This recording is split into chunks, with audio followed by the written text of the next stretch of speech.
Live from a bunker in the heart of the Ozarks, a podcast that was told not to think it's Sif Pop.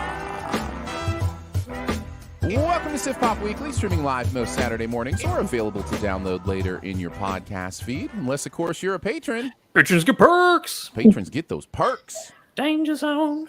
I'm your host, Aaron Dicer, and that's the only look he's got. It's Andrew Ormsby, ladies and gentlemen. Hello there. Each week we'll chat about movies, TV, and whatever else from the pop culture universe is on our minds. And please welcome our guest this week. She'd rather be digested by a Jacko beast. It's Susan Comyod Stevens. Hi. Thanks for having me back, guys. Yeah, thanks for coming. Always great to have you on the show, Susan. We've got an exciting one we're going to talk about. Top Gun Maverick, as you may have caught in the quotes in fun. Also a little bit of Obi-Wan Kenobi, the first 2 episodes out on Disney+. A lot of buzz about it, so we thought we'd do a little mini review of those first 2 episodes and whether or not we're excited to see it continue. Yeah. We've got a best ever challenge with best ever movies featuring a plane or planes. So plane movies, Plane, not Plain. It's not about, setting a grid pattern to follow a flat surface. Yeah. Yes, exactly. That we will talk about. And, of course, we'll do some buried treasure as well. Everybody good? Everybody feeling good this weekend? It's Memorial Day weekend as we record this. Got any big plans? 3-day weekend. Hanging friends coming over, family. Yeah. Pretty chill. I swear, you said hanging friends over. Oh, did I? No. You mixed hanging out with friends and having friends over, so it came out hanging friends over. Hanging friends. No. Yeah. Not gonna happen. Yeah. We've got we're watching people's dogs this weekend while they're away for Memorial Day, so that'll be fun. But yeah, we're just gonna kind of hang around, watch some stuff, kind of catch up on some TV, see what's good. Maybe have some fried chicken. Love having fried chicken over Memorial Day.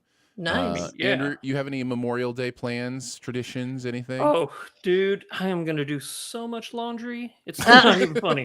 I'm gonna do some laundry too. So yeah.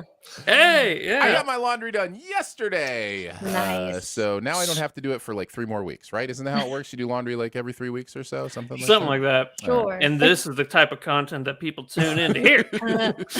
All right. No, I don't really have any Memorial Day plans or anything like that. Maybe I'll go see where my grandpa's laid to rest or something like that. Yeah, no, it's a good idea. That's a bit of a drive. Nice. But, it is important to remember kind of the point of the holidays, sometimes too, kind of what we're memorializing, and I appreciate that quite a bit. Well, let's get into it. Let's talk about some movies. Let's review Top Gun Maverick.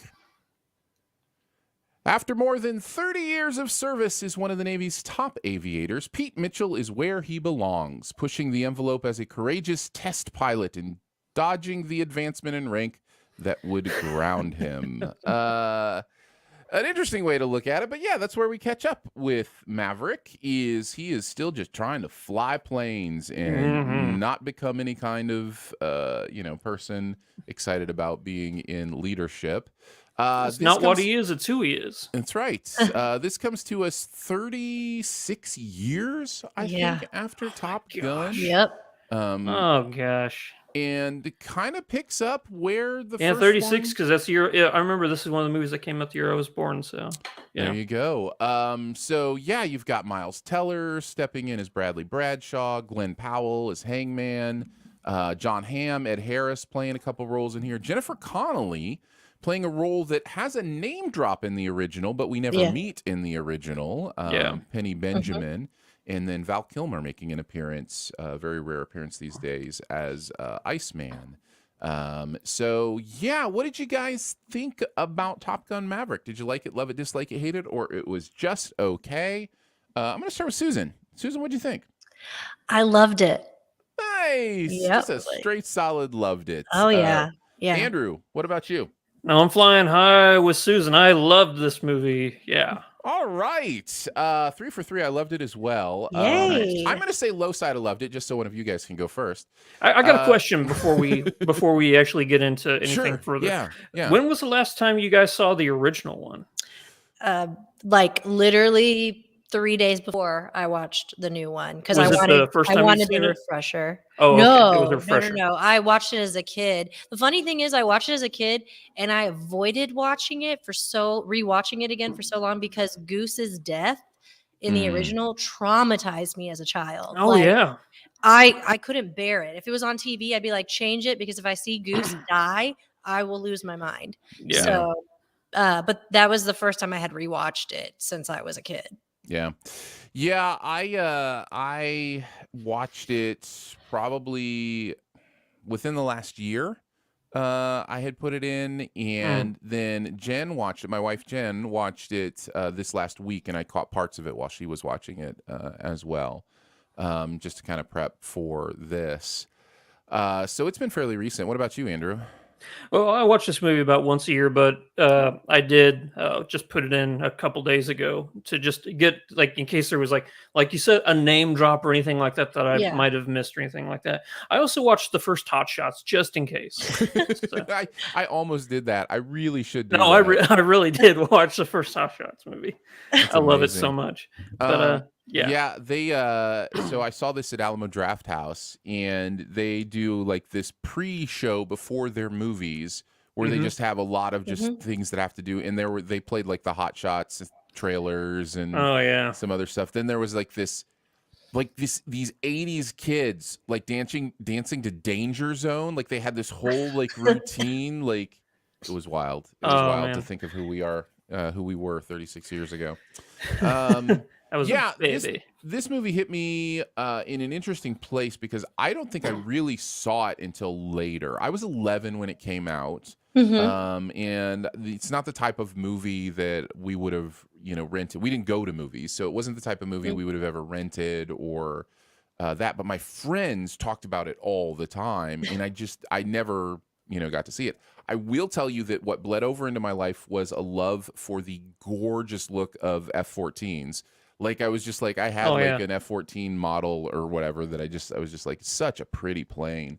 It really is. So yeah, it doesn't have that same hold of nostalgia for me, and yet still I think this new one really, really works. What are some of the things you guys loved about it? Susan, why don't you go first? What are some of your thoughts? Well, I'm so happy I rewatched the original before this, and I strongly recommend people do that because they do I don't think I would have known who Jennifer Connelly's character was if I didn't watch that. You'd miss that. But I thought it was just like a perfect mix of nostalgia and modern day. Like they did so much. They did the perfect amount of references from the original, like just the opening shot with the music. I didn't expect them to use kind of the same score.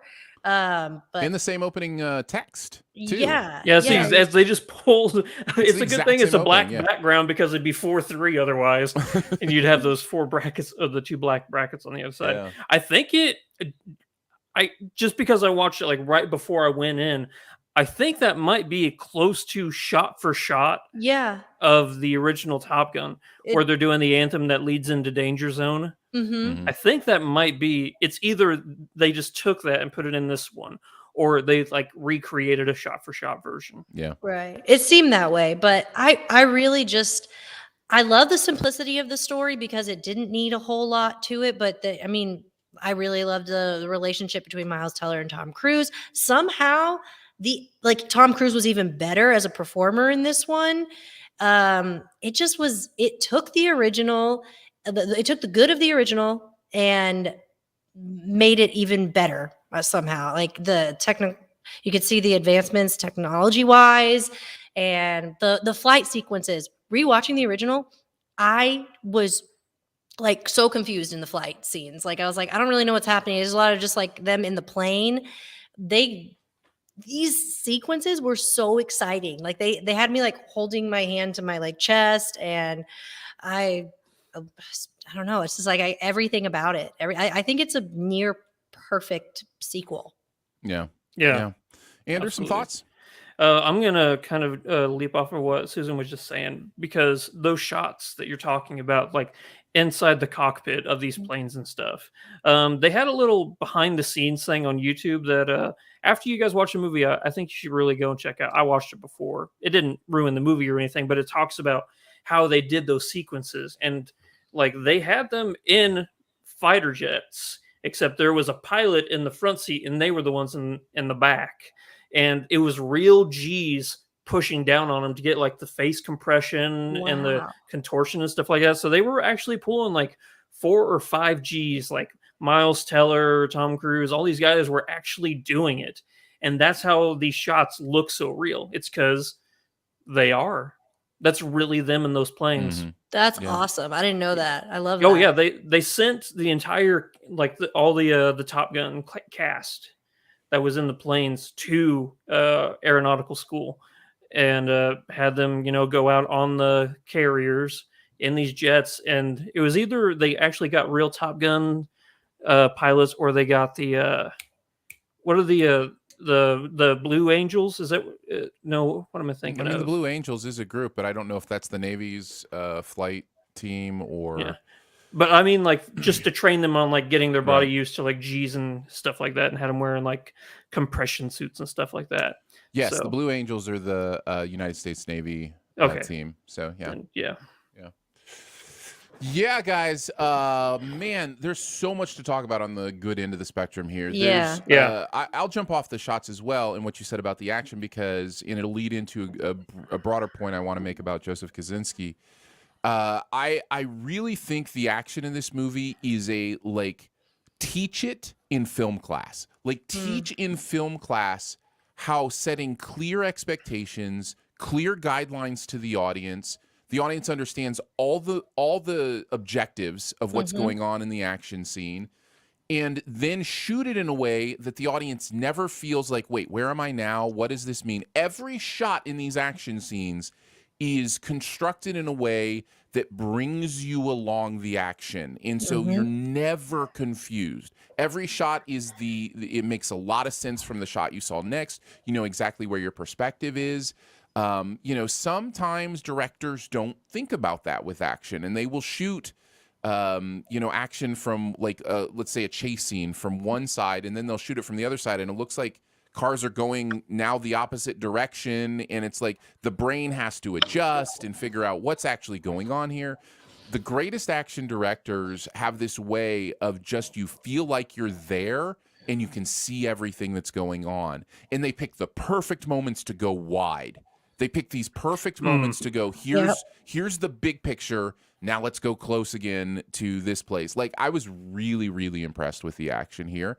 You're so right. And I think it comes from Kosinski, who I've at least liked and pretty much loved every movie that he's made.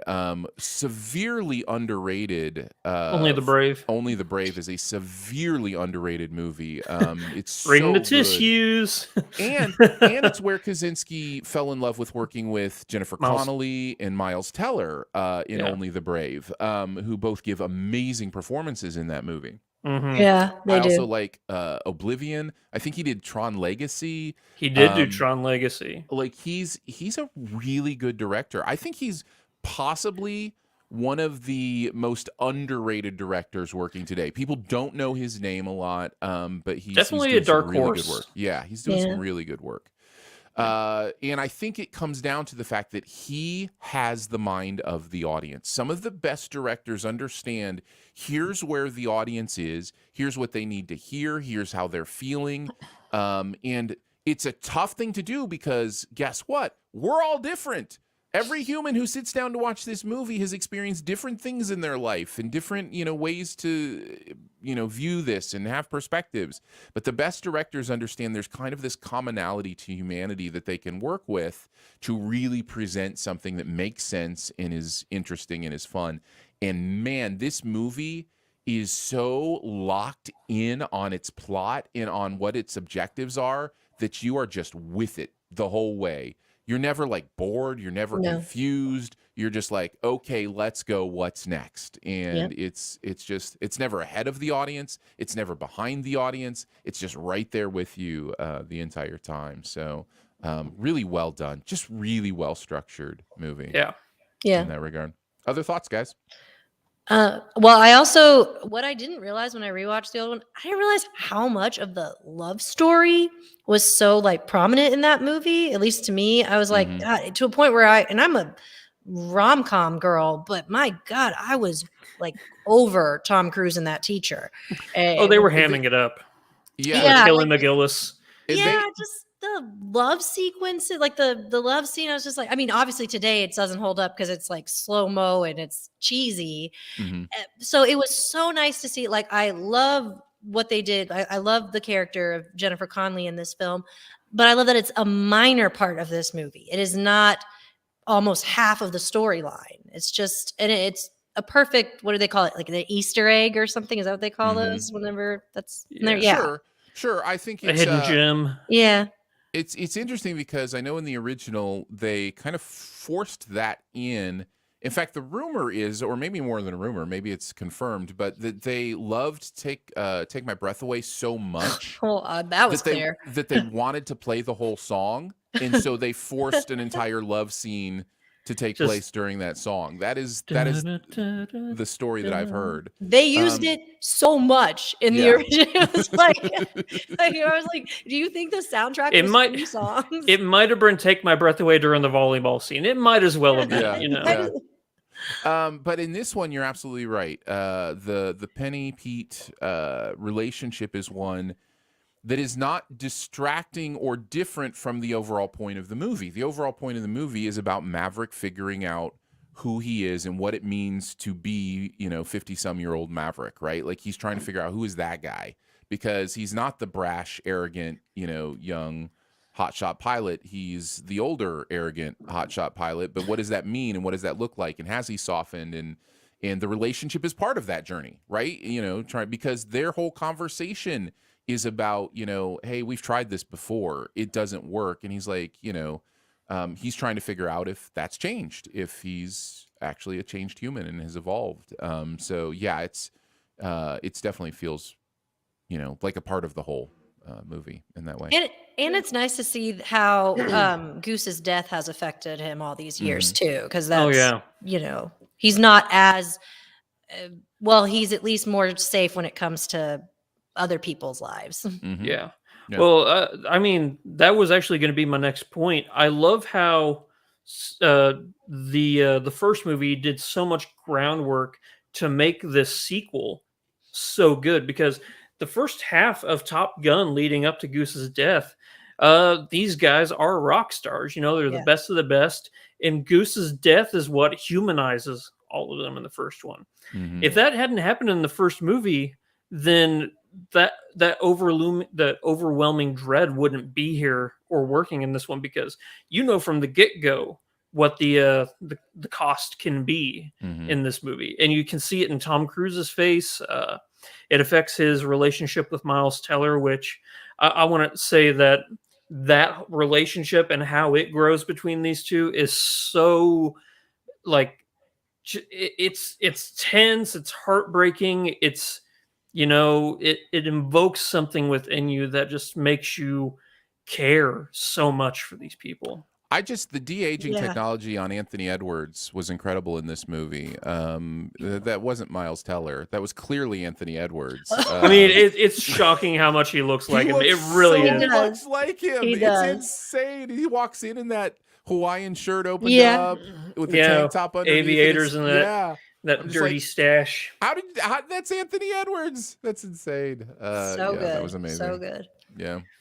Yeah, that's just perfect casting right there. And Glenn Powell is like a perfect Iceman stand-in. Like he's just, the stuff he's doing with the toothpick and just the pure arrogance is just like it's such a kickback to that whole thing. Yeah. Really interesting. Really well done. I honestly thought that as the movie progressed, I would just get more and more frustrated with the Glenn Powell character. Mm-hmm. Oh, really? I ended up loving him by the end of this. I ended up loving all of these people. All of them were great. Yeah, they're all great. Another thing this movie I think does better than the original one is it sets the stakes for the mission.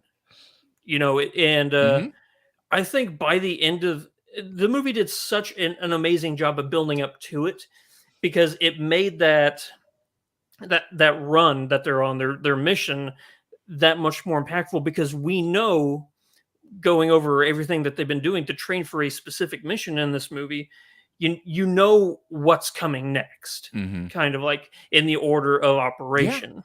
Yeah. Whereas in the first Top Gun movie, it's all about them going through the Top Gun program and then Goose, and then at the end of the movie you get a mission, and it doesn't really mean as much. Whereas this one, the stakes, about like where bad things are, and like the margin of error. I think that's really what I'm getting at right here is they really do an amazing job in this movie of letting the audience know the margin of error for this is so minute.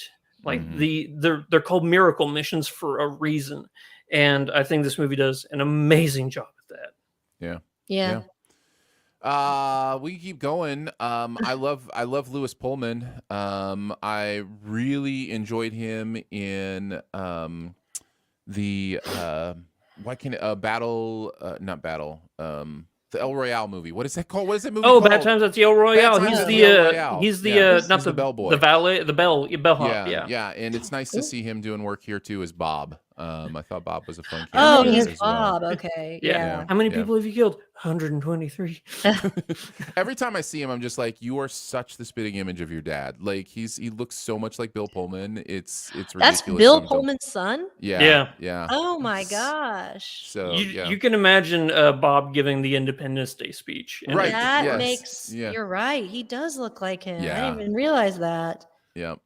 Ed Harris is in for a cup of coffee. And I was gonna say he's in for a cup of coffee and he's out. That scene, the one where he's trying to break that mock record, so good. It's so good. It's beautiful. Opening. Oh, it's beautiful. Yeah.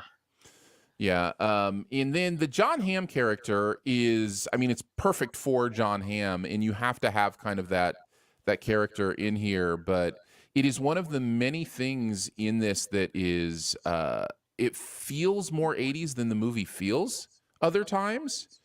It's interesting to kind of hear John Hamm kind of do that 80s, foil kind of part. So, yeah, interesting stuff. I really love how they incorporated Val Kilmer. I wasn't sure how they were going to put him in and how he would be, but it was perfect. Exactly how I don't know that any other way I would use him. Yeah. You kind of I'll leap off of that. I got really emotional on a couple beats of this movie. Yeah. Like the end of this movie, I was really tearing up, and then a section in the middle of this movie, I was really tearing up. Yeah. I teared up in the middle. Yeah. We haven't mentioned that this movie is funny.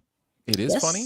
Lots of big laughs in the audience I was with. The other thing I kind of want to mention is Tom Cruise as a movie star is fascinating to me because he's made some interesting choices to really focus on Mission Impossible and just like action guy who's trying to figure it out movies, and yet he's doing something here I really haven't seen him do in a while, which he's getting really tender. And there's some moments, especially in the Iceman scene, that I'm like, go Cruise, show what you got, man. Like, you know, this is some really good work. And I wonder if he's also figuring out who he is as an actor coming into this next stage of his career. We all love seeing him, you know, riding a motorcycle in every single movie he is in. We all love him seeing that sprint from the right side to the left side of the screen that happens in every single movie he's in. But got him in this one. He's not going to be able to do that forever. You know, he will I don't know, age man. like the rest of us. He's aging like a fine wine. I'll just say that. He is. This movie's version of the volleyball scene had me so frustrated that he is that old and he looks that good. I was so mad. I cracked up in that scene though. That was great. Yeah. So I just wonder if he's like starting to go, I need to do some more of these things to prepare myself for whenever my knees eventually do go out, you know, like maybe I'm not inhuman. But yeah, it's interesting to see him do kind of this work, and I'd love to see him get more into that. I know he's finishing up Mission Impossible. It's like the part 1 and part 2. Yeah. I think is going to kind of be the end for that. And then I'm just really curious to see where he goes. He's one of the best who's ever done it. Like, he really is. He's just a flat out movie star, and he's it just great. Pops off the screen. You mentioned one thing that I will say was kind of the only thing where I was just like, is this a negative? And I still haven't decided, so I'll let you guys help me. I think there's a little bit too much. You mentioned the volleyball scene stand-in of the stand-in-itis of these legacy sequels, where it's like, oh, gotta have this because it was in the original. Gotta have this because it was in the original. The reason it doesn't seem like a huge negative to me is it's always used in a smart way in this movie. Even that scene is plot-driven. Like, there's nothing about that scene. It's more plot-driven than the volleyball scene was in the original. Like, you know, so, like, there's... I don't know about that. I mean... No, 100%. You're 100% right, Aaron.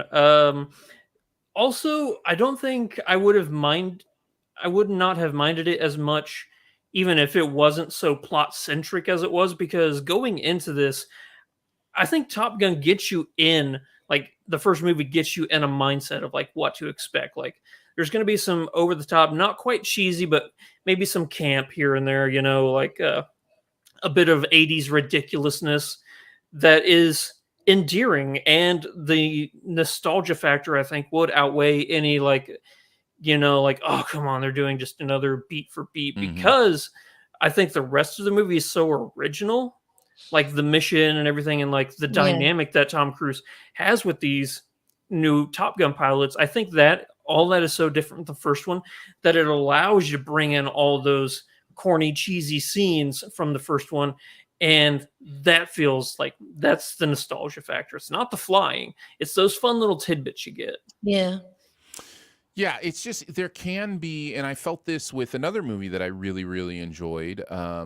The first Abrams Star Wars movie, Rise of Skywalker. Is that right? Is that the first one called The Rise of Skywalker? I knew, the first Abrams Star Wars. I almost said it's A New Hope, but it's not. It's the first one with Rey and stuff. Yeah. Oh God, why am I blanking on that?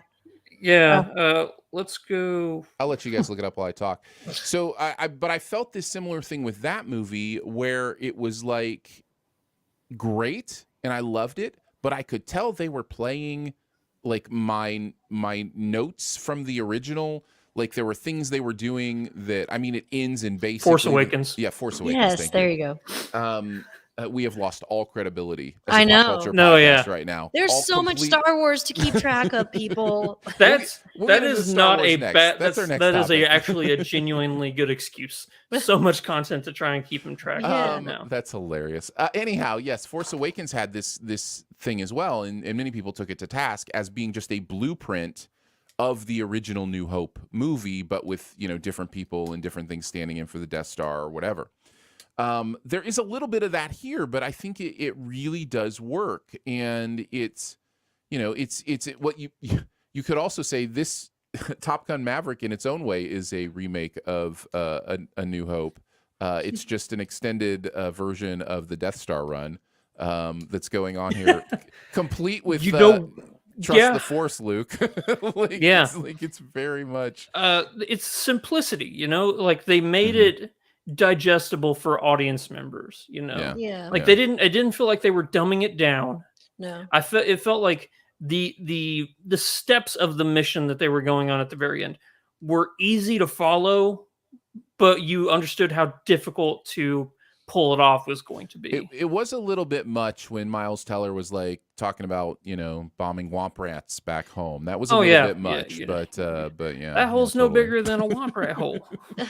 I love the look I get from Susan every time I do this, where she's like, I can't tell if he's being serious or what he's doing right now. That was a Star Wars reference. Yeah, okay, I was like, reference. What?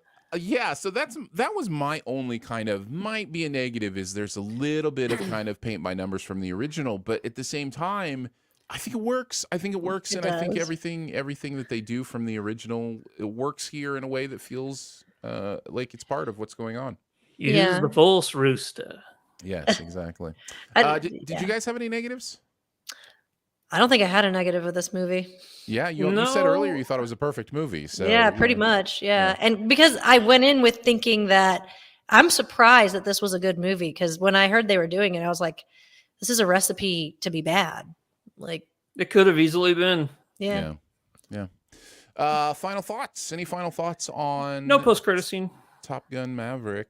No, there's not. And honestly, that goes to my final thought, which is, how nice is it just to watch like a movie that feels like it was made in the era that these kind of movies were made in? There's not all these things to keep track of, and it feels like an 80s movie in all the best ways with none of the worst ways. And I just think that was a bold choice, because a lot of movies don't do. This movie even ended fairly quickly. Like, it didn't have to wrap every single little thing up. It wrapped a couple things up and then credits rolled.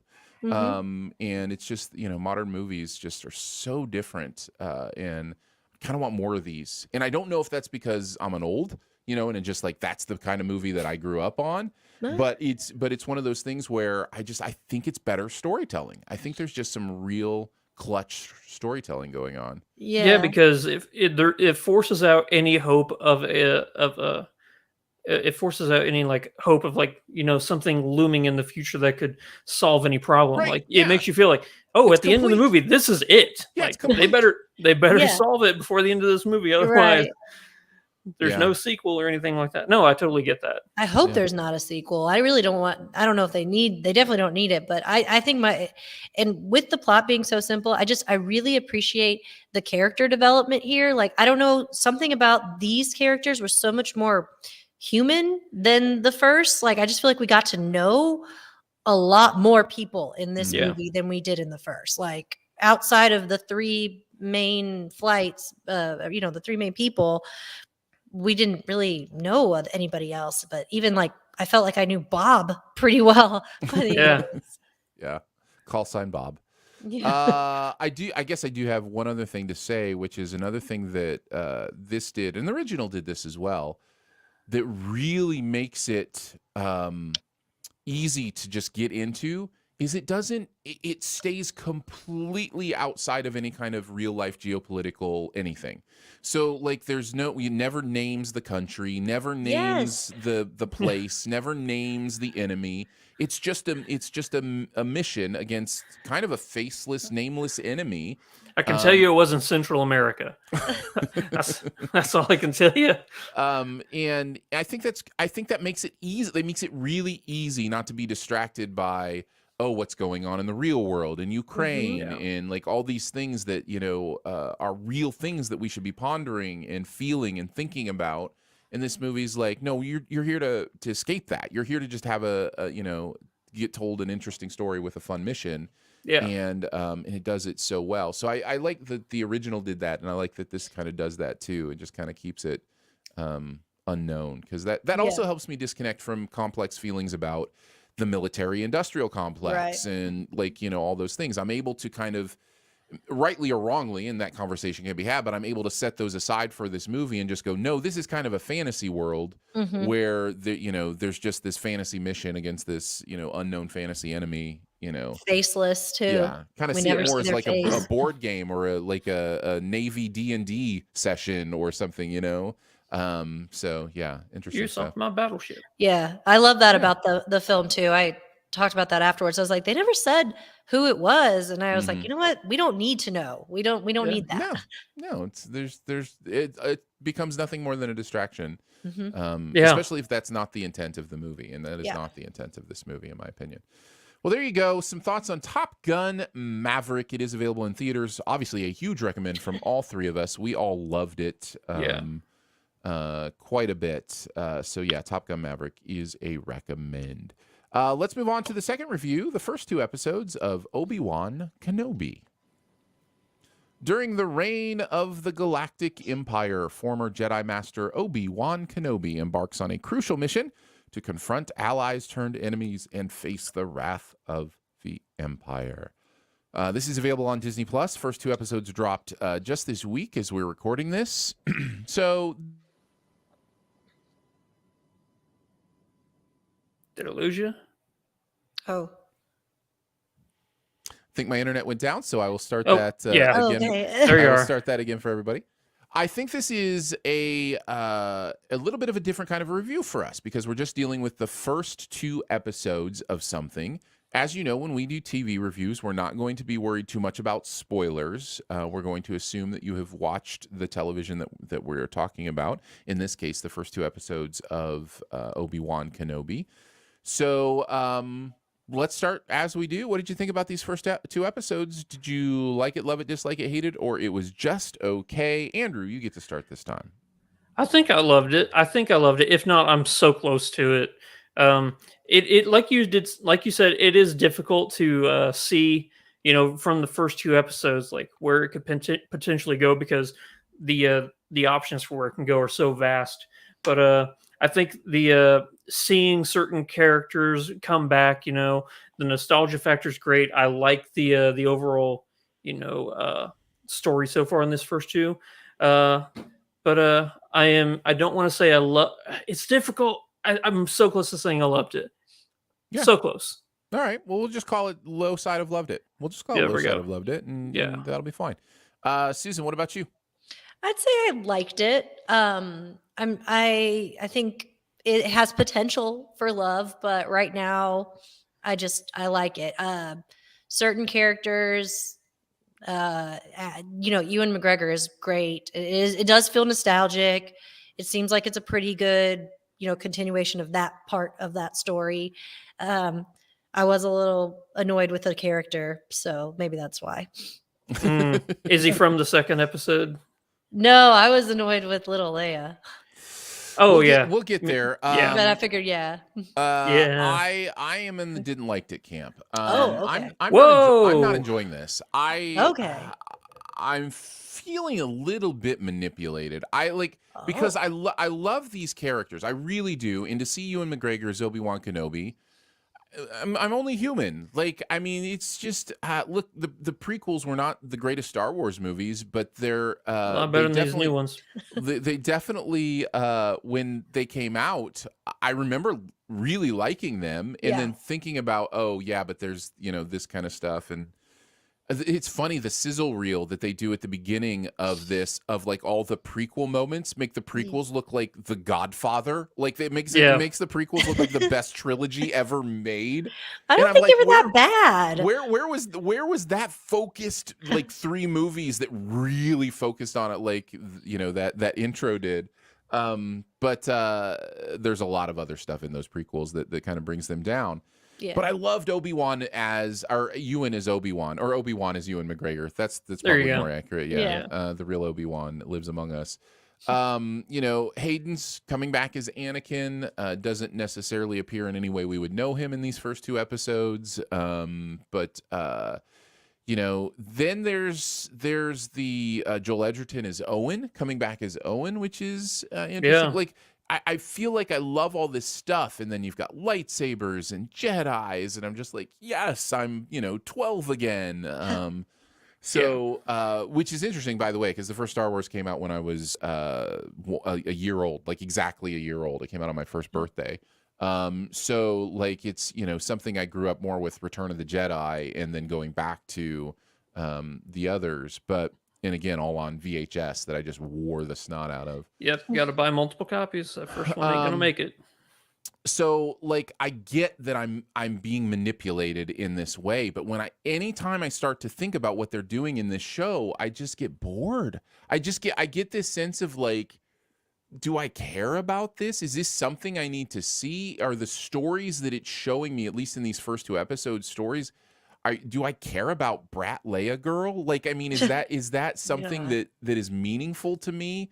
Is it, in we try to not spend a lot of time on child actors because they're kids and they've got a lot of growing up to do and they face a lot of pressure as child actors. But I think it's the writing and it's the way they've made this. It's not her. Is that where you're going? Okay. Yes. Yeah. That's where I'm going. I think this is written very poorly. There are times this dialogue, I'm rolling my eyes at this dialogue. It is so bad at times, especially in that plot line.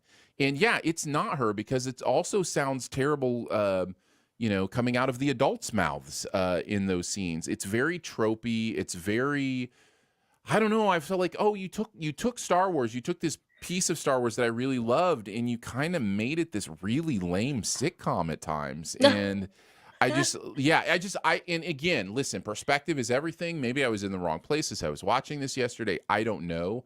But I found myself getting really annoyed with this show just by how poorly I felt it was written. Now, the overarching stuff, like the plot stuff, I could maybe get on board with. We've got plenty of time to fix that, in my opinion. We've got plenty of time to go, okay, that's cool. That's interesting. The Vader Obi-Wan stuff could get really interesting. The other part that I know I'm talking a lot, and I probably should give it over to the people who loved the movie or loved the show or liked it at least. So I will save the rest for later. Andrew, you liked it the most. Please talk on it. I have broken our rules. No, it's all good, brother. I think the thing that I'm really enjoying the most about the show is the Inquisitors. I think the Inquisitors is where I'm hanging my hat going, this is the story arc that I'm really interested in. Kind of, I know where some of them end up because this takes place before Star Wars Rebels, and some of these characters are in Star Wars Rebels. Yes. But I think the performances they're giving are like, it's cool seeing this because they're not Sith. They're technically not Sith, but they're close enough. They remind me a little bit of Kylo Ren, a little bit. And like his Knights of Ren is like how I imagine like the Grand Inquisitor and all of the brothers and sisters. Reva, I forget the name of the actress who plays her as one of the Inquisitors. That's Moses, the story. I think Moses. Oh, Ingram. Moses. Yeah. Ingram. Her story arc is the one that I'm the most interested in. Like, because she was one of the younglings, right? Wasn't she? I think they all were. I thought that's what it was. I thought all of those. No, but I mean that we saw so Order 66 happens at the beginning of this. At the beginning, and there's those kids that are running away. And I think we see Reva watching the kids run away. I could be wrong. Oh, I thought she was one of the kids. I thought she is, but I think she feels abandoned. Maybe she feels abandoned or something. Yeah. I think we're supposed to learn something about her there. The way I interpreted that scene, and I'm probably wrong, is all those kids, that group, grew up to be the Inquisitors now. I think all those kids are each of them. Oh, you don't think one of those kids was Benny Safdie? The Benny Safdie character? The Grand Inquisitor? No. The Jedi that was trying to approach Obi-Wan and be like, help us, save us. And he's like, it's over. Just bury your lightsaber. Oh, no. I thought he was one of the survivors of 66. But I guess he would be right around. How old is he? Yeah. Yeah. Because this takes place at 10 years, right? 10 years after Order 66. Mm-hmm. Yes. Okay. So. Yeah, maybe he was a little bit too old to be one of them. I don't know. I could be wrong, but definitely, I think we definitely agree that Moses, who plays Reva in this, was definitely one of those kids. Yeah. Beyond that, But no, the Inquisitors, I think, is where I'm going to really lay my hat and going, oh, this is amazing, because not only is that storyline amazing, like so intriguing and intense, but also we're finally getting to see the Empire be douchebags. Like, if you think about it, we never see them do anything to like the public in any of the Star Wars movies. It's like if they're attacking anybody, it's the rebels. So now that we see the Empire actually being awful to, planets and, states of species out there, now we can finally see, okay, yeah, the Empire, yeah, just because they're Sith, that's not the only, I need to see them do some bad stuff. Yeah. And Reva just cut off that lady's hand. And then the lady was like, ouch, and then never said another word during that entire time. And I mean, it was never shown. It's just like, what? Getting your arm cut off is a whole lot easier than chasing a 10-year-old through the woods. Yes, yes. Yeah. And yes. Man, like you come across a twig, oh dang it, I can't follow her, Yeah. That whole Benny Hill sequence had me laughing. It's a bit ridiculous. They literally have her like inside the three of them and just wait for her to run away before chasing her. Like nobody even moves. And then they're like chasing her and like a branch will be in front of them. They're like, oh no, what do I do? I guess this child is smarter than me. Flea, he's not the guy I would call to kidnap a child. He's not that great at it. Yeah, he'll run away. It's right there in his name. Susan, what are some of the things that you liked or didn't like? Either way, some of your thoughts. Well, actually, I to piggyback off you a bit, I did. There were many times when I was watching the show, the 2 episodes, I was like, do we need this? Do we really need this show? Because I was just kind of like, I don't know. It didn't. The parts I did like I'm a Kumail Nanjiani fan. I thought he was a nice, like, funny break in it. Obviously, I do like Ewan McGregor.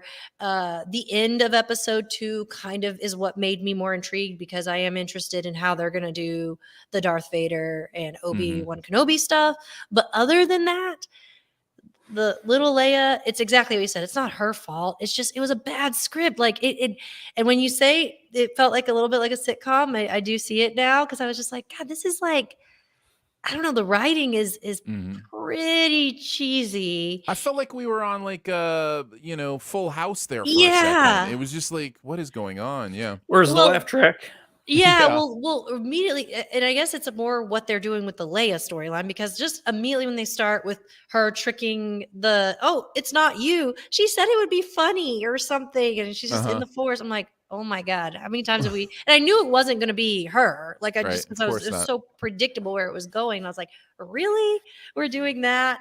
And then where it went, and it's just like, all the Leia stuff has just been really bad to me. I think that's the problem. Like it's so corny, and it doesn't even feel like Star Wars. It just, man, and now when you said sitcom, I was like, that's what it is. It feels like this just, cheesy forced sitcom that maybe we don't need. The Ariana Stark stuff early in Game of Thrones is this done so much better, right? This idea of, I'm in royalty, but I don't want any part of it. I want to be out in the forest, shooting stuff and whatever. I'm talking about Ariana. And Arya. I'm sorry, Ariana. It almost sounds like you're going to say Ariana Grande. Yeah. That would be a remake of Game of Thrones. Listen, guys, we pretend to know pop culture. We just literally make stuff up. That's all we do. Just shooting at a dartboard with our wingman's hand over our eyes, hoping we hit that bullseye. Yes, Arya Grande is the character's name. Arya is this done so much better, where it's like, you believe the dialogue, you believe the exasperation of the parents, or the part where the tropey thing where the dad's like, so did you do this? And the mom's like, don't encourage her. And it's just like, how many times have we seen this, guys? Like, classic Jimmy Smits. Yeah. I was just like, I was. It made me sad. And that stuff is so early, it probably triggered my mindset in some ways. And then I was just noticing all the tropiness and the bad dialogue. And Star Wars has a history of bad dialogue. I was about to say it's not new. That's why I'm kind of shocked that you guys are like. I can understand the writing, like the story arc, and like the mentality they're giving Leia, that being off-putting, but the actual dialogue being cheesy and stuff. I mean, if you haven't learned by now, well, I guess that's so. How is this different than like like a Force Awakens or any of the prequels or anything like that? How is this cheese different or worse? Just feels smaller, maybe. It doesn't feel as like a big of a grand scape like Force Awakens. Like Force Awakens felt so huge, like when that was happening, and a bigger picture of everything. This feels just like I don't know. It's just smaller is the best way I can. I think that's right. I think that's and you didn't feel that during like Mandalorian or any of these like the Boba Fett shows or anything like that? Well, Boba Fett was kind of boring, but Mandalorian was good in my opinion, especially season 2. Mandalorian does this really, really well, where it keeps you invested in the emotional underpinnings of the show. Even if it has a few moments where it kind of goes into some of the cheesiness or the tropiness or whatever. Book of Boba Fett's not great, and it has a lot of the same problems I'm seeing in Obi-Wan in these first couple episodes. From my perspective, from my opinion. So, yeah, I don't know. For me, it's not working, and I think small. Susan is a great way to say it. It feels like it brings stuff down to a really small place. In my opinion. So, but again, the end of episode 2, when that final like shot and everything, that's the only reason why I'm able to say like instead of dislike is because I'm like, well, I'm curious because I'm assuming that's why they're making this show. I was like, okay, so maybe this is why we're going through this, because there's something bigger going to happen with these two. I don't know, but I'm invested. I'll stick around to see what they're going to do. Yeah. It's so interesting coming into a review like this, thinking that everybody's going to be on the same page. And when you find out that it's not, and you have to like start defending or questioning things like, this is not how I thought this thing was going to go.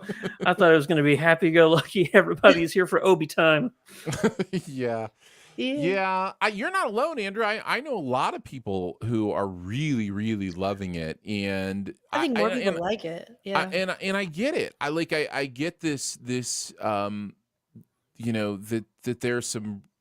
there's some real filling in of some gaps that is interesting, and this idea of what was Obi-Wan doing during this time on Tatooine, is interesting to me. It answers some interesting questions like, how did Leia know Obi-Wan was amazing when she's talking about it in the movies? Well, that's because they've met before and they've had adventures together. So, Leia's awareness of, the Obi-Wan character comes into play here, which I think is interesting and fascinating. It's just, there's,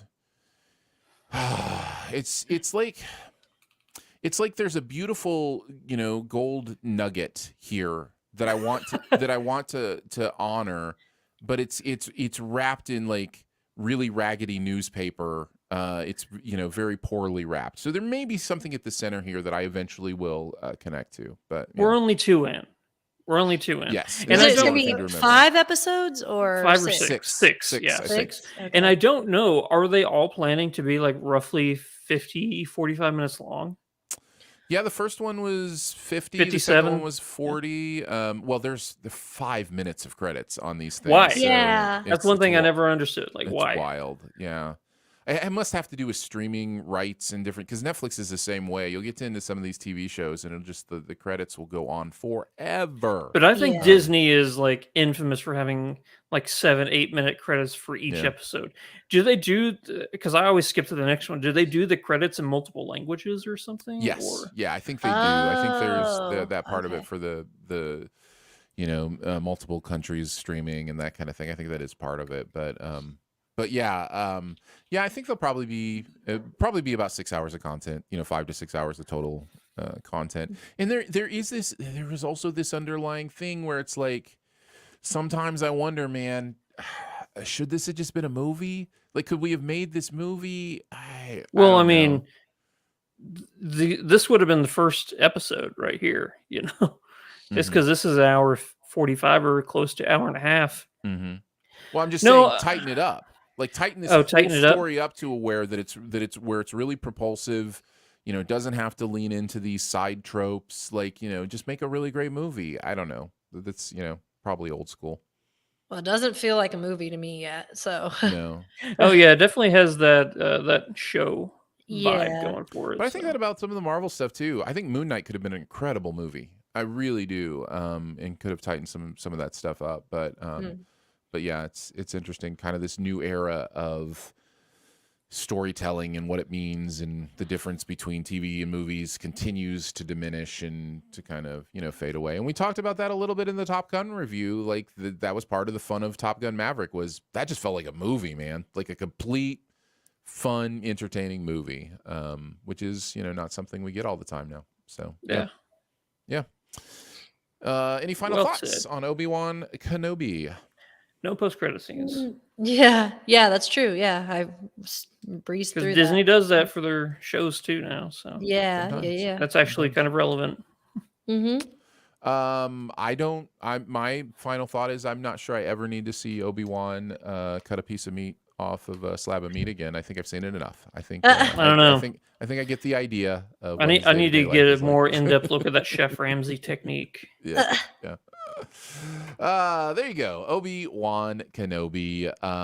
Let's move on. Before we get into our best ever challenge, though, just a reminder that this show and the website associated with it, sifpop.com, are supported by SifPop members.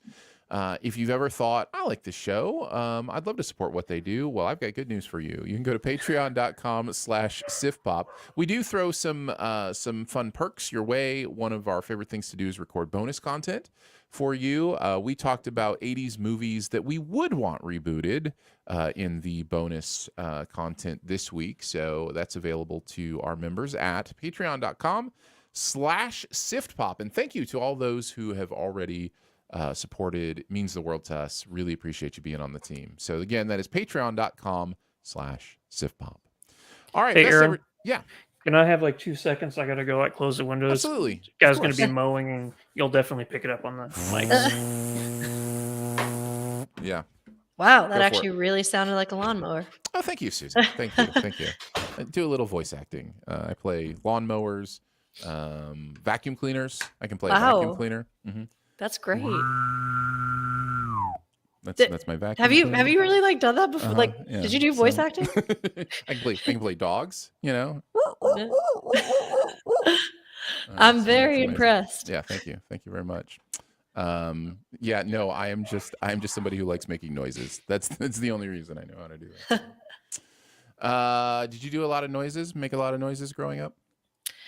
Not like performative and well structured like that. Probably annoying noises. Yeah.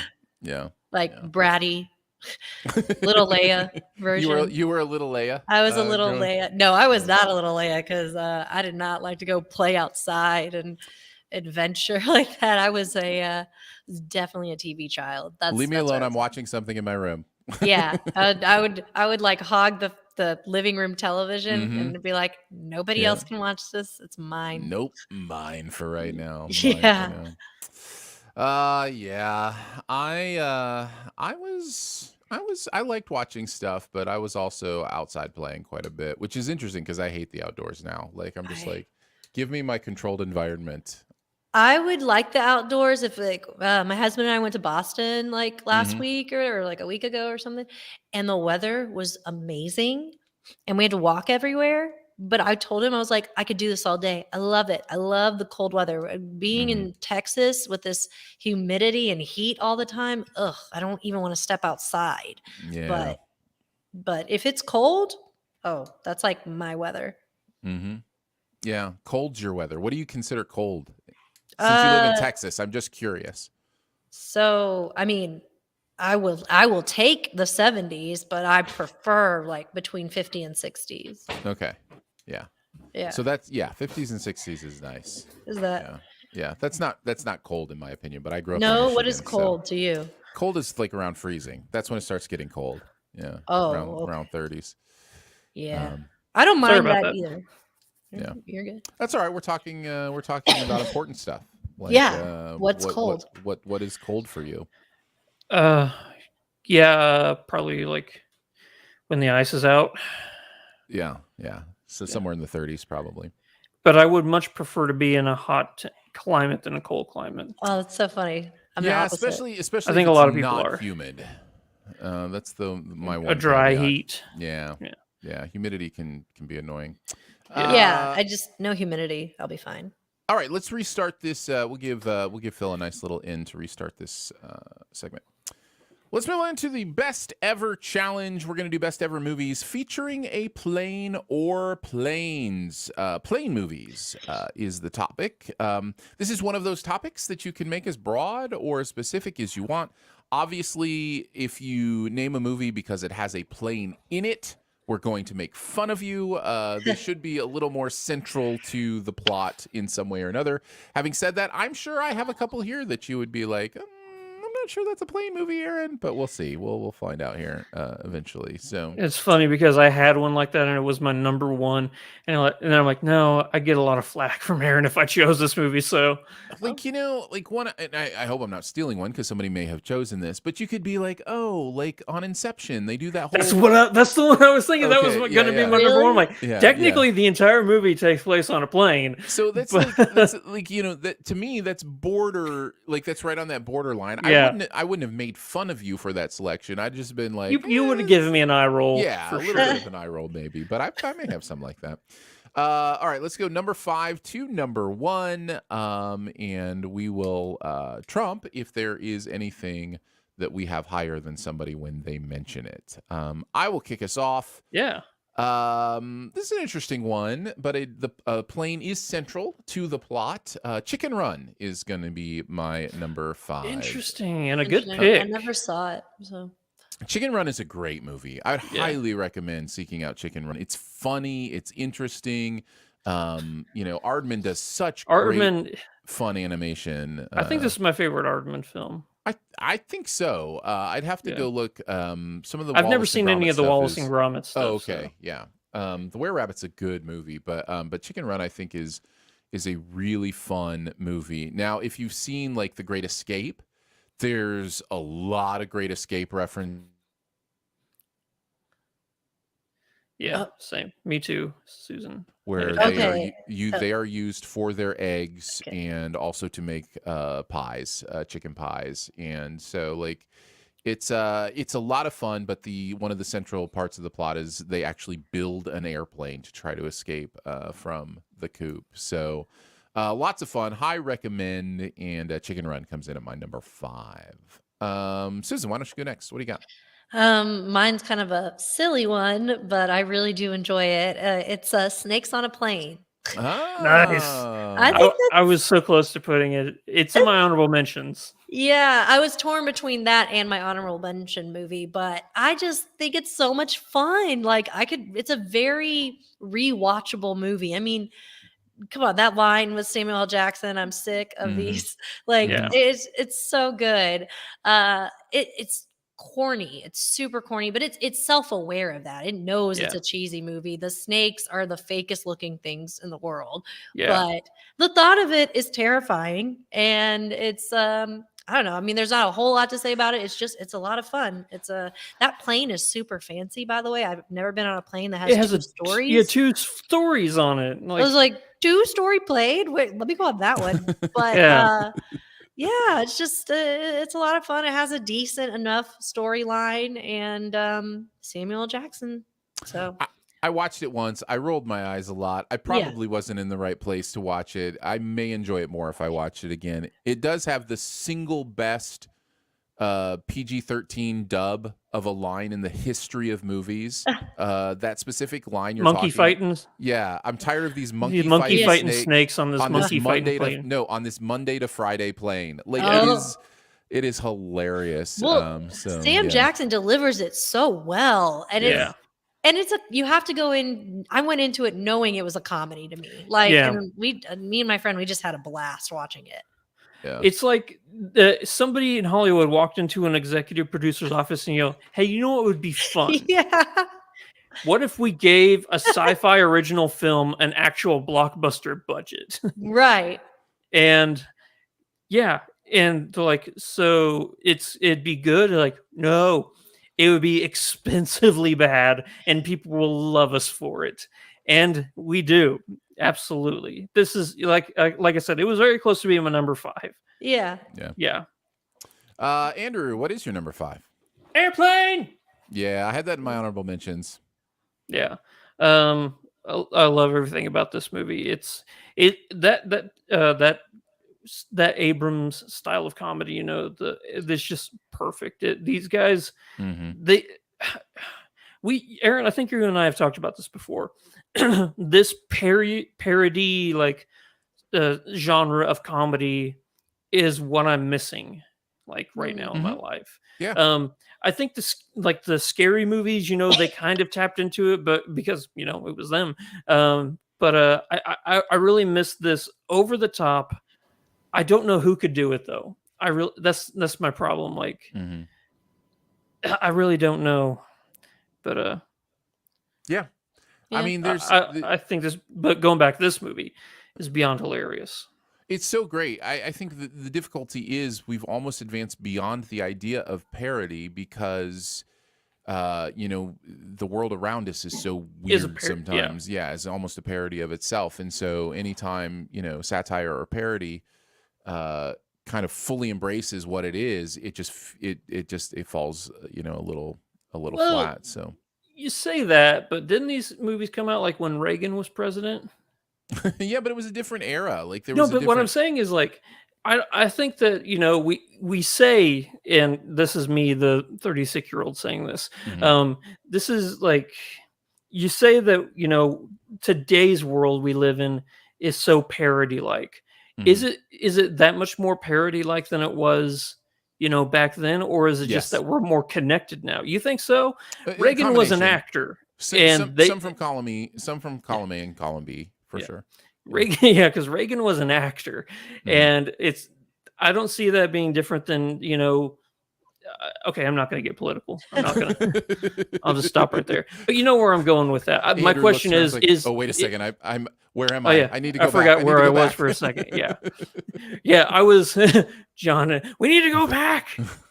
All that to say, like my 15-minute rant there, Airplane's funny. Airplane is funny. Definitely. It's very funny. All right, let's move on to our number 4s. This movie revolves around an airplane crash and what happens after that crash. Castaway comes in at number 4 for me. And one of, if not the best plane crash scenes in cinema history. It's such an incredible, that stranding scene is done so well. Yeah, because it goes from 0 to 11 and it's there. As soon as like the air pressure, gets ejected while he's in the bathroom, it's a whole new like. Yep. Yeah. So I really did Castaway. Just a bravura performance from Hanks and some really good stuff. So taking that off of my list. I will never look at a volleyball or an ice skate the same way ever again. So, oh gosh. Yeah. There needs to be a dentist office too. When you open the door, you have 2 hockey skates as handles to open the door. That's amazing. Susan, what's your number 4? I don't know. It's Flight Plan. I watched that one a little later. Like I rented that one, and I was pleasantly surprised with the twist at the time. Maybe if I rewatched it, it would probably be pretty obvious. But I remember being very blown away by the storyline, because it's Peter Skarsgård in it, right? Is that the Sarsgaard? Sarsgaard. I can't. He's not related to all them Swedish boys. Right. Yeah. Because I don't think we know that he's. Does it matter? Spoilers here. Yeah, it's an old enough movie. I think you're. Yeah, they're good. Yeah. Like spoilers for Flight Plan coming up. Yeah, I don't think I caught that he was like bad or anything right away. I'm sure maybe I would figure that out now. And but like the reveal with her daughter and stuff, like it really does get you like, was her daughter on that plane? Like, what's going on? So anyways, I was just pleasantly surprised with that. And I think it's I really love movies like that in general. I love not knowing what was real or factual, and then getting the clear answer at the end. An unreliable narrator is like what this movie is, and I'm all about those type of movies. Yeah. It's a fun movie. It really is, and I agree. This is one of those movies where I forgot about, but as soon as I looked it up, I'm like, oh yeah, I like that movie. Yeah. It's again the two that I've mentioned, all rewatchable for me. I could pop it in right now. I could definitely watch Flight Plan right now. It'd be fun. Andrew, what do you got at number 4? This is where I have. Okay, I gotta pull up the entire title, because if I say just the first 2 words, then I'll get laughed at. So you mean Dr. Strangelove? No, it's not Dr. Strangelove. It's Dr. Strangelove, or How I Learned to Stop Worrying and Love the Bomb. Yes, that is the correct full title for sure. I like Dr. Strangelove. Speaking of satire, man. Yeah, speaking of satire. This movie is how it's done. Like, I mean, this is satire, like where you're laughing at the end, and then you have the realization. You're like, oh wait, oh no. This is a movie that makes you realize how close one can be to satire at sometimes, and that realization kind of like it takes the breath out of you a little bit. Yeah. No, I love the fact that Peter Sellers does like 8 characters in this movie. He always kills it. Yeah. They'll see the giant. They'll see the giant ward. Yeah. I recently rewatched this, and it felt like the first time I'd seen it, but I'd seen so much of it that maybe I thought I had seen it. Anyways, this is just spectacular satire. I mean, it's so precise. So well done, so well acted. I think James Earl Jones. I think speaking of Star Wars, James Earl Jones is in this. I think watching this recently is one of the reasons that I really gave myself to Don't Look Up last year and really enjoyed it, because there's a lot of Dr. Strangelove DNA in Don't Look Up. So yeah, it felt like that same kind of satirical look at something very difficult. So yeah, there you go. I think that the difference is with Dr. Strangelove, you definitely feel the clock, whereas in Don't Look Up, it felt, and I know the point of this movie is, we think we can just keep pushing it off, right, and that's the point of that movie. But I think that in turn, it makes it a less quickly paced movie like this one is. Dr. Strangelove, or How I Learned to Stop. I guess I should check it out. I've never seen it, but yeah, it's a classic for a reason. Kubrick, right? Isn't it? It is Kubrick. Yeah, Stanley Kubrick. It's pretty incredible stuff. It's one of those movies where you don't realize you need it in your life until you've seen it. Yeah. Okay. All right, let's move on to our number 3s. Yes. This is where I have First Man. Now you may say, wait, that's a spaceship movie. For a lot of it, it's an airplane movie. No, yeah. And it's really interesting. In fact, I was reminded the first scene in Top Gun Maverick. I was reminded a lot of the first scene in First Man. Very, very similar things going on there. Tom Cruise looking all toasty as he's walking out. It reminded me a lot of Ryan Gosling in this movie. All toasty. Because a lot of this is about taking those speed, demons from the airplane world and going, hey, how do you feel about piloting Would the you next like to be a version doctor of an airplane? Yeah. So I really, really dig First Man. I think it's very underrated. I think it came at a time when people weren't ready for it. It is absolutely precise technical filmmaking and really beautiful, and some great performances. My love for Chazelle is well known, and First Man is great stuff. So give it another chance if you haven't seen it. Check it out. Susan, number 3 for you, Susan. I wonder if I'll get trumped. I'm really surprised nobody's been trumped yet. Top Gun, the original. No, I had What? It was in my honorable mentions. Very close. There's a lot of good plane movies. There's so many good plane movies. There really was. There really was. Yeah. I mean, just because of the effect it had on me as a kid.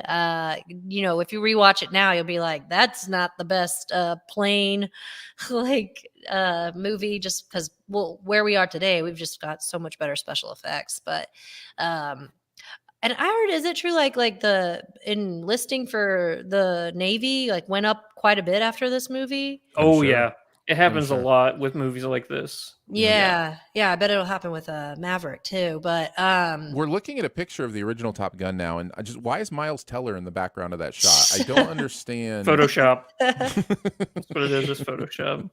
Yeah.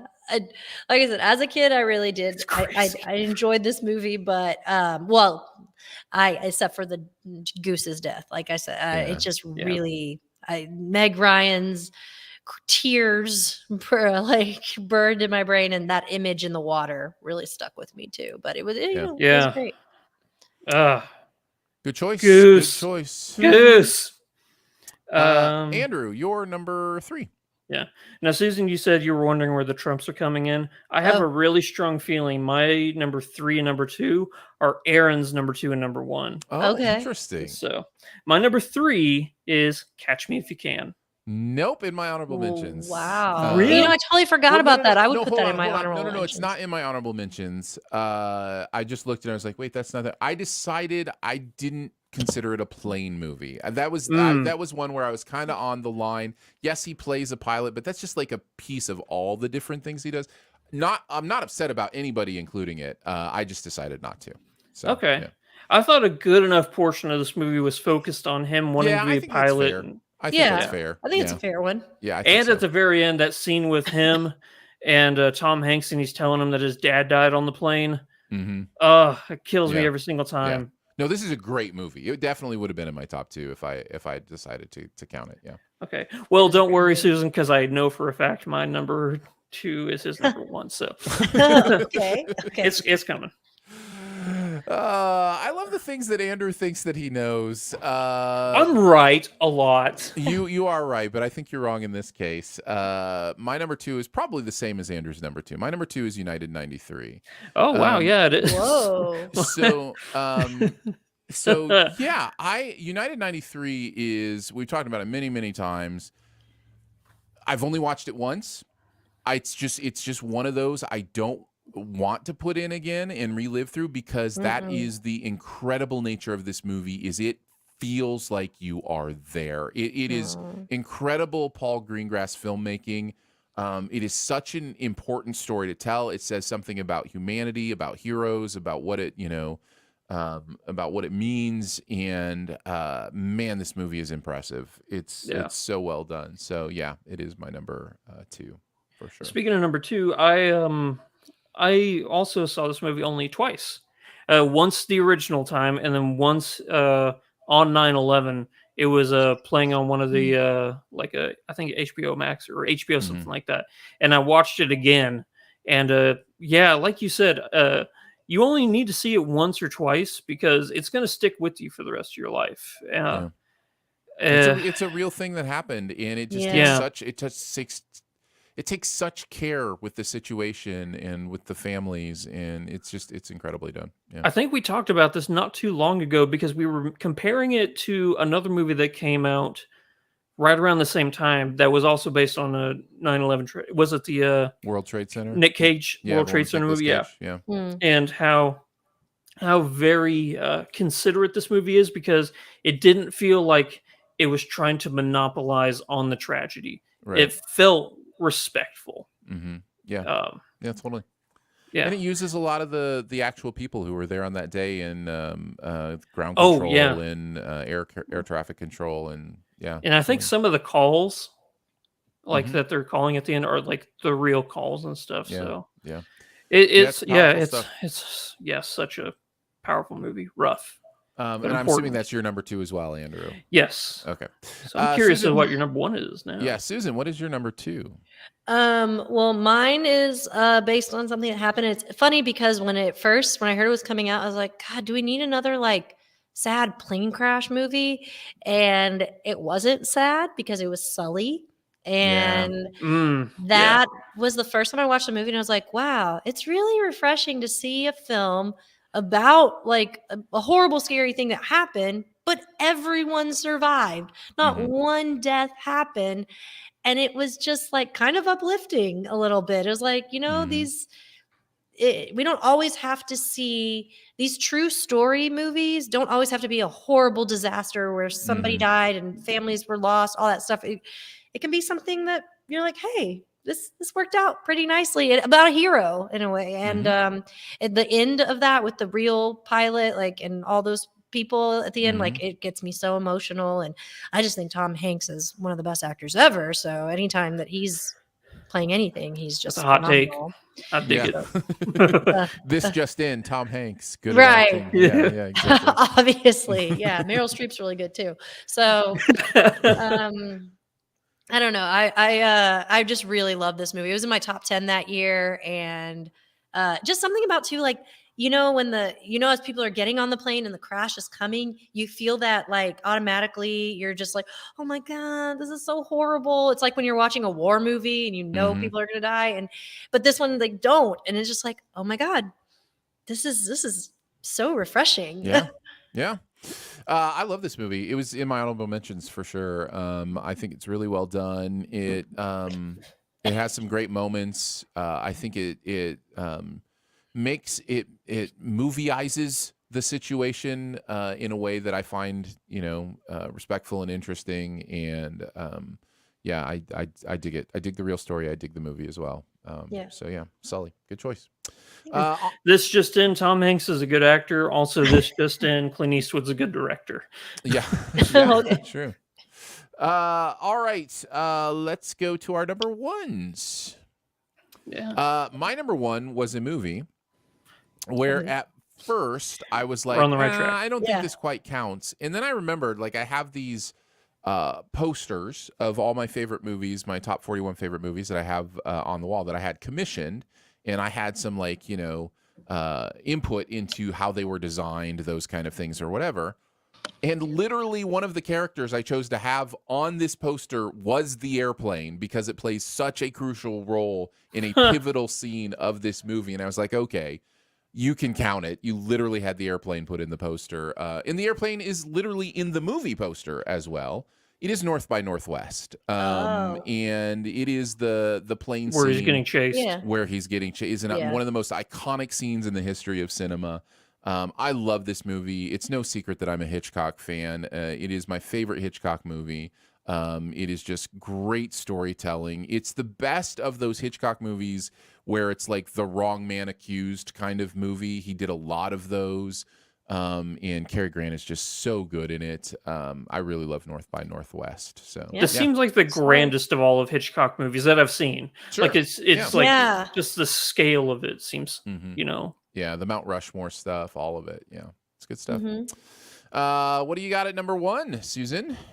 Mine is, I wasn't sure. I figured this counted, but Up in the Air. It does. Yeah, I had it in my honorable mentions. Yeah. Mark that one off my honorable. That was my favorite film of that year. I just love that movie so much, just because during that time it was not long after the recession and everything. So it hits with the firing and everybody losing jobs. But I just really love the message of especially at the end, when all the people who like lost their jobs were like, it's more important to have family and friends, and kind of it's another like uplifting message there during a hard time. And but outside of that, the performances are brilliant. It's really well written, and I don't know, I just really love that movie.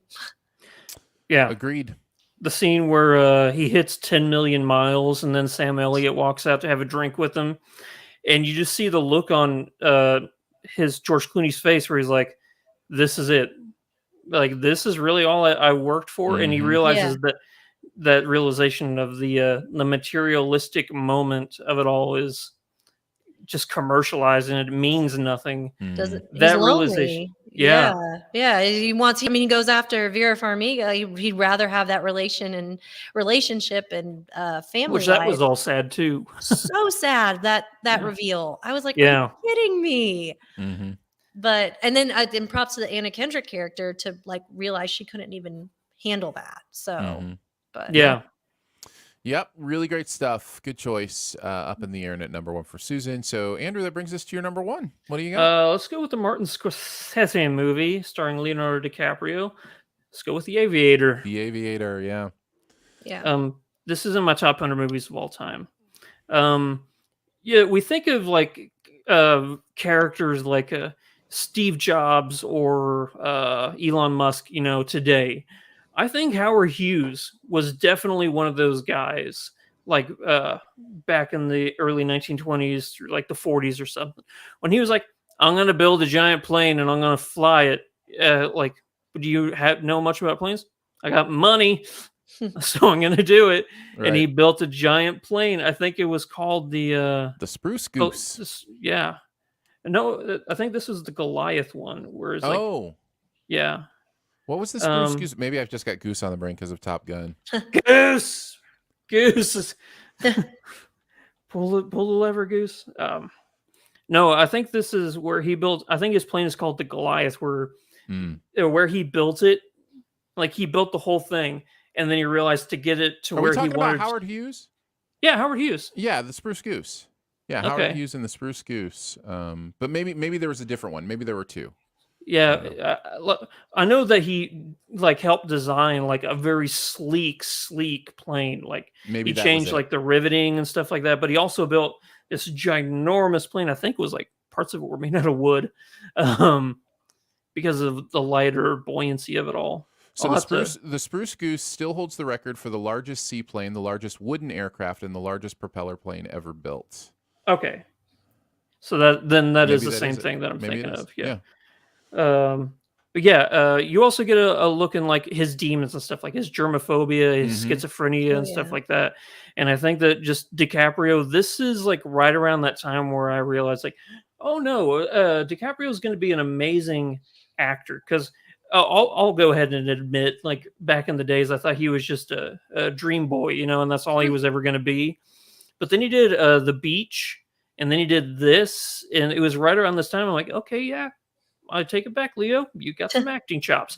And then surprisingly, however many years later from now it is, he's probably considered like one of the greatest actors alive right now. So Sure. Yeah. Yeah, he's great. Good choice. Definitely a good choice. I only have one honorable mention left. Okay. And that was Hot Shots, which has already been mentioned I'll mark that one off today. But what about you guys? Susan, did you have any honorable mentions? Outside of what you all mentioned, Final Destination I was torn between that good choice. and just that. Oh my God, it made me scared to ever ride a plane. But that scene. I mean, the first Final Destination is such a great movie. I think it's good. Yeah, I agree with you. Andrew, what about you? Any other honorable mentions for you? Yeah, I got 6 here. I'll start off with what I think a lot of people would say is the quintessential plane movie, and that's Air Force One. Sure. You got Gary Oldman versus Harrison Ford, and that famous line, Aaron, take it away. I don't remember. Get off my plane. Clutch my pearls. Harrison Ford looking right in Gary Oldman's eyes, and he goes, get off my plane. Oh, it was that. It was that line. I didn't realize it was that iconic. Yeah. Oh, yeah. Another one, Con Air. Just fun movie. Planes, Trains, and Automobiles. Such a funny movie, and then I was not expecting that tearjerker at the ending. Gets me every single time. Flight. This is the Denzel Washington movie. Sure. Everything is taking place after the plane incident, but I think it's all about that one moment. So 7500. This is a movie that came out 3-4 years ago. It's a Joseph Gordon-Levitt movie. Was it even that long ago? I thought it was like 2 years ago. It could be 2 years ago. Yeah. All I remember Time has is no meaning. Yeah, time has no meaning anymore. But I will say that this is a movie that was definitely below the radar. I'm not trying to do a plain pun here, but it was a lot of people missed out, and I think it's a rough watch because it deals with some like crazy stuff, but I think that it's very well acted, and the suspense and intensity lasts throughout the entire movie, and it just continues to build until the credits roll. Final one that I'm going to mention is, speaking of Tom Hanks, The Terminal. Technically never takes place on a plane, always in the airport, but you see planes in every shot pretty much, so I'm counting it. Yeah. Nicely done. There you go. Those are our plane movies. Let's move on to Buried Treasure. Susan, you're the guest, so you get to go last. Andrew, kick us off. What's your Buried Treasure this week? Okay, so you know how I've said for a couple of years now that Letterkenny is the funniest show on television, right? Yes. Yeah. Well, they just had their second, I guess, technically second, branch off show series about one of the characters called Shorzy. And it just dropped on Hulu. Actually, there were like 5 shows that debuted the other day, and I've had to cherry pick. Like, I think Stranger Things came out the same day. Obi-Wan, Shorzy, so much is out right now. And I think one more show came out too, but they all dropped on the same day. And the first one I watched out of all of them was Shorzy. It was the first one. Very quick pick. It's all about this. Letterkenny is a little small like town in Canada, like a little rustic town, and it's just all about the crazy characters that live there. One of the craziest characters was a guy named Shorzy. He was a hockey player there. At the end of last season, he decides to go up north and play hockey for a new team. It's funny because Jared Keeso is the main actor in Letterkenny, and he plays 2 characters. One is the main character, and he does the voice for this character, Shorzy, who was always like, do you remember in Home Improvement, Bob? He was the neighbor, you never saw his face or anything like that. Yeah. Wilson. Yeah, or Al. I thought it was Wilson. Yeah, I thought it was Wilson. It could be Wilson. It's been a hot minute since I've seen Home Improvement, but but it's the same as the Wilson character. You never saw his face or anything. Well, now it's a show all about him up north, and it is so funny. Not as funny as Letterkenny, but it's really, really good. I enjoyed it thoroughly. Very nice. Cool. My Buried Treasure is Better Call Saul. First half of season 6. Finally got a chance. 6 seasons. Yeah. This is the best made show on TV, period. Like, I don't have a problem saying it. Like, in my opinion, I've never seen television this incredible. I think Vince Gilligan is a genius. I think this is as good, if not better, than Breaking Bad. I love all the performances. Ray Seahorn is absolutely astonishing in this show. This show did something in the first 7 episodes, and then there'll be a break before the final 7. It's like that thing, you know, Ocean's 11 is a good example of this, where there's a plan, a con, or a heist, or that kind of thing. And the movie does a really good job at showing you like 60% of the plan, but then saves like 40% of the plan for actually while it's happening and you're learning stuff about it. This has a version of that in the first 7 episodes that is one of the best versions of that I've ever seen. It's so much fun. So interesting. And at the same time, the show is balancing real difficult things in their world with cartels and the drug trade and different things that Saul has gotten himself involved in. And it really is the transformation of this character from Jimmy McGill to Saul Goodman and what that means in his life. And it's really impressive how much table setting has been done in the first couple seasons that is paying off in season 6. So huge recommend if you haven't invested in Better Call Saul. I think it's some of the best television ever made. So yeah, check it out. Nice. Susan, your Buried Treasure. What do you got? I picked Candy on Hulu, the miniseries starring Jessica Biel. Have you guys watched this? No, it's on my list. I highly recommend it. I had no idea about this story, and it happened in DFW in Wiley, Texas, which is insane. It happened in like 1980 or something like that. And the story itself is just crazy that like this woman essentially got away with murder. I feel like, I don't know if this happened in today's world, the fact that she was friends with Betty Gore, who is played by Melanie Linsky's character, and she had an affair with her husband, but they were friends. And supposedly when she went to go pick up her daughter's swimsuit from Betty Gore's house, there was an altercation. They got in a fight, and it led to Candy Montgomery hitting her with an axe 41 times, which is like, and somehow she claims it as self-defense. I just don't know. It's a good number of times. 41. 41. Yeah. Number of times. Something about that number. Yeah. I don't know.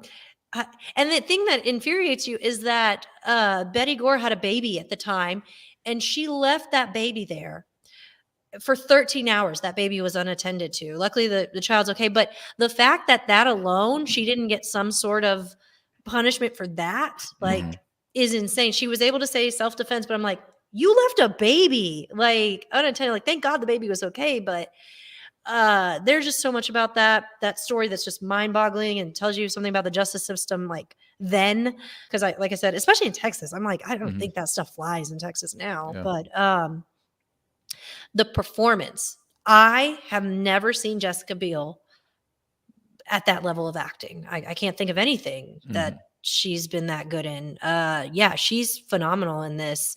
And Melanie Linsky to me is always great, but she's had a good, her two current running shows, I guess, are really good. Yeah, she's great. Yeah, she's had a good last 2 years. Yellow Jackets is so good. That's what I hear. But yeah, it's only 5 episodes. I watched it in like one night because I couldn't stop practically. So highly recommend. There you go. That is, looking at this cast here. Pablo Schreiber, and I think I saw Justin Timberlake there. Justin Timberlake. Actually, what's funny is both of their husbands are in it because Jason Ritter's in it too. Oh, really? Interesting. Yeah, they're both like cops, and they're like, it's just funny because they're like, hey, so my wife killed your wife kind of thing. It's just what you're thinking. That's amazing. That is Candy, available on Hulu. Better Call Saul is on AMC, and Shorzy also available on Hulu. Yep. We did it, guys. We managed to do a podcast. Congratulations to everyone involved. Your trophies are on the way. Just kidding. Thanks so much for joining us today for Smooth Landing. It is part of the Studio DNA Podcast Network. Find out more about other shows on the network at studiodna.media. Big thanks to many people who've helped out today, including Andrew, who hangs out with us every week. Oh, hi. Thank you very much, buddy. Big thanks to producer Phil for helping produce the audio and video show. Thanks, Phil. Thank you. And a thank you to Susan for hanging out with us again this week. Always love having you on the show. Where can people find you on the internets? You can find me at thischicksflix.com, thischicksflix on Instagram and Twitter. And I always say you can Google me, you'll find me. Yeah, This Chicks Flicks is with X for chicks and flicks. So just so you know, if you're searching, thischicksflix.com to find all Susan's stuff. Appreciate you. Thanks for being on the show. Yeah, it's always great to hear your voice. Yeah. I want to thank our members who make this possible. Have mentioned them, and that support starts at $3 a month, and you can check out all the fun little perks that you get there. That is at patreon.com/sifpop. You can also connect with us by leaving a comment, a rating, or a review wherever you listen, Apple Podcasts or otherwise. And if you've got any feedback you want to send us, get this, you can send it to feedback@sifpop.com. Finally, if you're having a good time, your movie-loving friends will probably like this show too, so make sure you let them know about it, and that listening is much easier than jump-starting an F-14 that's been in storage for 36 years. We will be back next week with more movie reviews and more fun, so we will see you then. Bye. Bye. Thanks for those hanging out live. I know Evan is watching kind of a little bit on delay, but he popped in to say logged in late from Barcelona. Wow. So, yeah, from Spain. Evan, what you doing in Barcelona? So he's starting at the beginning. So he's probably just a few minutes into the show. Jeffrey hanging out in the chat wants us to know that he liked it too. So that's good too. You're not alone, Andrew. He's enjoying Obi-Wan as well.